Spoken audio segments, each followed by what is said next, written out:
ஆடி மாத 4வது சனிக்கிழமை என்பதால் திருநள்ளாறில் உள்ள சனீஸ்வர பகவான் கோயிலில் பக்தர்களின் கூட்டம் அலைமோதி காணப்படுகிறது.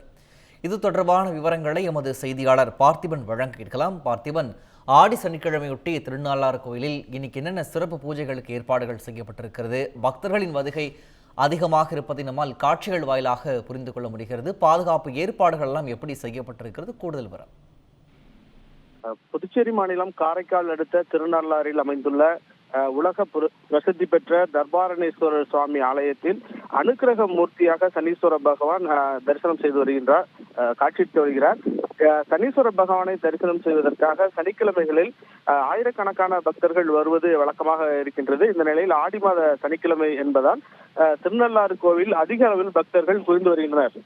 தமிழக பகுதியான திருச்சி, தஞ்சை, சென்னை, கோயம்புத்தூர், மதுரை உள்ளிட்ட பகுதியிலிருந்தும் கேரளா, கர்நாடகா, ஆந்திரா, தெலுங்கானா உள்ளிட்ட மாநிலங்களில் இருந்தும் பல்லாயிரக்கணக்கான பக்தர்கள் இன்று சாமி தரிசனம் செய்ய வந்திருக்கிறார்கள். ஸ்ரீ சனீஸ்வர பகவானுக்கு இன்று நல்லெண்ணெய், மஞ்சள், பால், சந்தனம் உள்ளிட்ட பல்வேறு திரவியங்களால் சிறப்பு அபிஷேகம் செய்யப்பட்டு வெள்ளி கவசத்தில் பக்தர்களுக்கு காட்சியளித்து வருகிறார். குறிப்பாக கூட்டம் அதிக அளவில் இருப்பதனால் காவல்துறையினர் 100க்கும் மேற்பட்டோர் பாதுகாப்பு பணியில் ஈடுபட்டிருக்கிறார்கள். முன்னதாக பக்தர்கள் நலதீர்த்த குளத்தில் நீராடி அங்கிருந்து சுவாமி தரிசனம் செய்வதற்காக 3 மணி நேரத்திற்கு மேலாக காத்திருந்து சுவாமியை தரிசனம் செய்து வருகின்றனர். கூட்டம் அதிக அளவில் இருப்பதனால் சிறப்பு தரிசன கட்டணத்திலும் இலவச தரிசன கட்டணத்திலும் பக்தர்கள் அனுமதிக்கப்பட்டு விரைவான தரிசனத்திற்கு ஏற்பாடு செய்யப்பட்டிருக்கிறது. பிரகாஷ்,